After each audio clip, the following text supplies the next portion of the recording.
Hello there, Bible scholars. It is your mom of three in NYC, and I'm back with another video. Yay! How are you? Welcome to my video. If this is your first time on my channel, it's awesome to have you. Thank you for clicking on this video. I am the mom of three spectacular kids living in the heart of New York City. My name is Taneza. All you have to do to become a member of my YouTube family, my tribe, is to hit that button that says subscribe. And so I have my tribe, my YouTube family.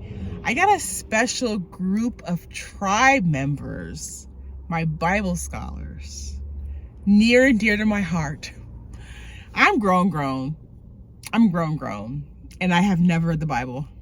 I haven't, and it's sad. That's sad to me. And so I said, you know what? I'm gonna do something about it. So in 2023, I, along with my Bible scholars, we are reading the Bible. We are reading through the Bible in 2023. We've already read Genesis, Exodus, Leviticus, Numbers, Deuteronomy. We are now in Joshua. Today's review will be of Joshua chapters 5, 6, 7, and 8. I will be reading from the NIV. Whatever translation you have, stick with it. And if you don't have a Bible, don't worry, I got you. I'll put every verse I read on the screen for you. Let's get started. Guys, I'm really enjoying the action. I'm enjoying the action. All right, chapter 5. Chapter 5 of Joshua. Circumcision at Gilgal. I wanted to read verse 1. Let's start off. Now, when all of the Amorite kings west of the Jordan and all the Canaanite kings along the coast heard how the Lord had dried up the Jordan before the Israelites until we had crossed over, their hearts melted, and they no longer had the courage to face the Israelites. The Lord told Joshua to circumcise the Israelites again.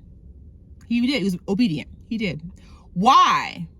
It's because the Israelites that were led out of Egypt, the captivity in Egypt, had been circumcised, but they had all died in the desert.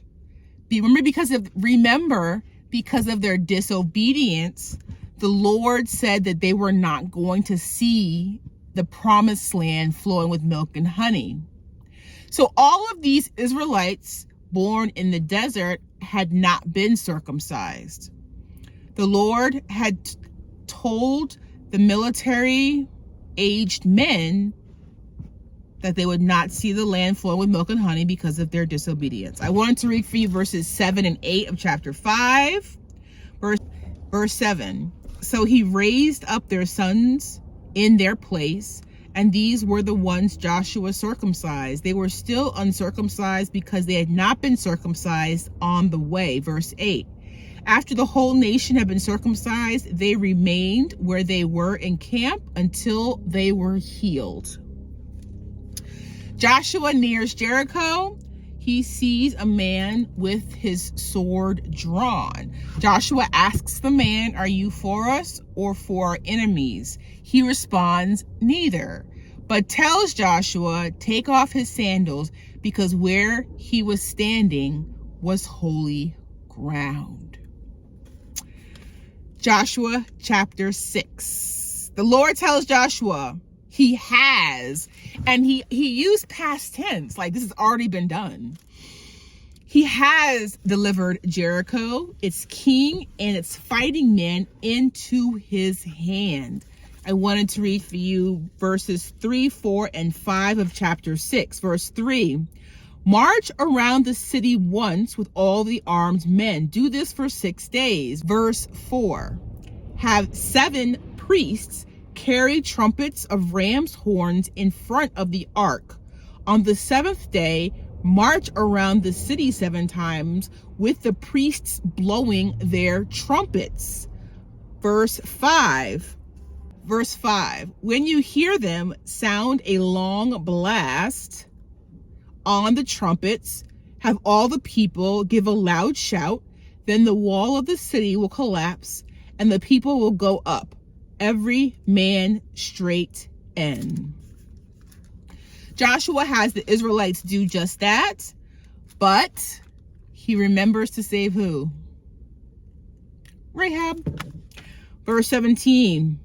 The city and all that is in it are to be devoted to the Lord. Only Rahab the prostitute and all who are with her in her house shall be spared, because she hid the spies we sent. Joshua remembers Rahab. Verse 20 of chapter 6, when the trumpet sounded, the people shouted. And at the sound of the trumpet, when the people gave a loud shout, the wall collapsed.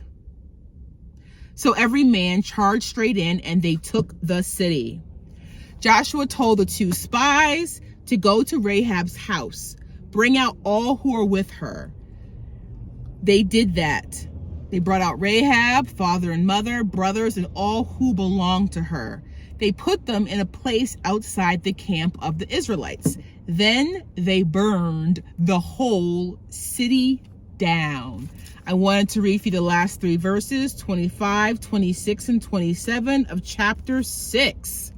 Verse 25, but Joshua spared Rahab the prostitute with her family and all who belonged to her, because she hid the men Joshua had sent as spies to Jericho, and she lives among the Israelites to this day.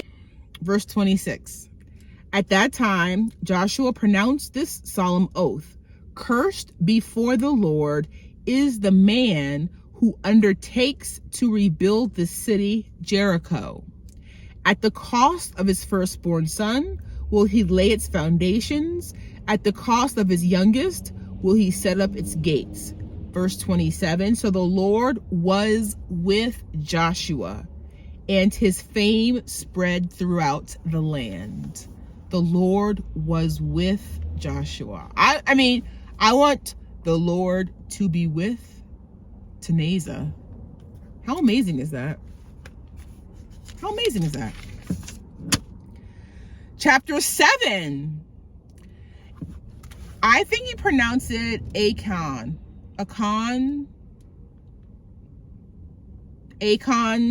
Achan's sin. Achan, an Israelite, acted unfaithfully by keeping things that had been devoted to the Lord. Joshua sent men from Jericho to Ai, spelled A-I, to spy on the region. Spies told Joshua to send only 2,000 or 3,000 men because there were only a few men in Ai.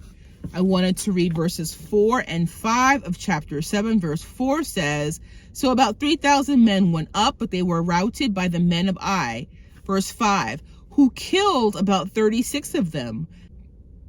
They chased the Israelites from the city gate as far as the stone quarries and struck them down on the slopes. At this, the hearts of the people melted and became like water. Joshua tore his clothes. He fell face down. He asked the Lord why he let the Amorites destroy them. The Lord tells Joshua to stand up. Israel has sinned by keeping some of the items devoted to him. They have lied. And I wanted to read for you verse 12. Joshua 7 verse 12. That is why the Israelites cannot stand against their enemies. They turn their backs and run because they have been made liable to destruction. I will not be with you anymore unless you destroy whatever among you is devoted to destruction. The Lord tells Joshua to consecrate himself, that in the morning, he who is caught with the stolen devoted items shall be destroyed by fire. Early the next morning, Joshua had the Israelites come forth, and by tribe, then by clan, then by family, then by man. I wanted to read chapter 7, verses 19, 20, and 21. Verse 19. Then Joshua said to Achan, my son, give glory to the Lord, the God of Israel, and give him the praise. Tell me what you have done. Do not hide it from me. Achan replied, it is true. I have sinned against the Lord, the God of Israel. This is what I have done. Verse 21, when I saw in the plunder a beautiful robe from Babylonia, 200 shekels of silver, and a wedge of gold weighing 50 shekels, I coveted them and took them. They are hidden in the ground inside my tent with the silver underneath. So then Joshua sent messengers to Achan's tent. Joshua sent messengers to his tent. There were all the spoils.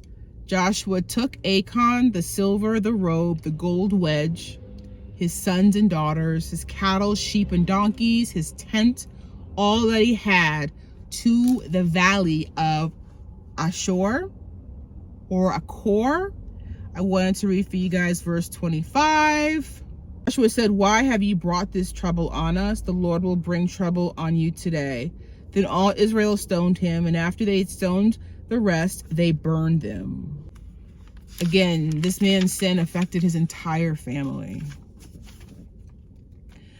Chapter 8, I destroyed. The Lord tells Joshua to not be discouraged. Go and attack Ai. Verse 2 says, you shall do to Ai and its king as you did to Jericho and its king, except that you may carry off their plunder and livestock for yourselves. Set an ambush behind the city. Joshua tells 30,000 soldiers to set an ambush behind the city and to be on alert. Joshua and his men will advance on the city. They are going to pursue them. Then they will flee. Then verse 7 and 8 of chapter 8, verse 7 says, you are to rise up from ambush and take the city. The Lord your God will give it into your hand. Verse 8, when you have taken the city, set it on fire. Do what the Lord has commanded. See to it. You have my orders. Joshua had 5,000 men for the ambush. The king of Ai saw them in the valley and hurried out early to meet the Israelites in battle, not knowing an ambush waited. Joshua and his men let themselves be driven back. Verse 16 and 17 of chapter 8. Verse 16, all the men of Ai were called to pursue them. They pursued Joshua and were lured away from the city. Verse 17, not a man remained in Ai or Bethel who did not go after Israel. They left the city open and went in pursuit of Israel. Joshua follows the Lord's instruction to hold out the javelin in his hand. Men in the ambush rose and rushed forward. They entered the city, they captured it, and they set it on fire. 12,000 men and women were killed, including the king. Woo! I'm really enjoying this, you guys. I had never read Joshua before, and there's just so much going on. As always, Bible scholars, if you have any additional comments, any additional questions or revelations, drop them in the comments below. Our next review will be on 9, 10, 11, and 12. And we'll be almost halfway through Joshua. This is exciting. I'm excited for us. Hope that you are having an amazing day. And my Bible scholar, I will see you in my next video. Bye for now.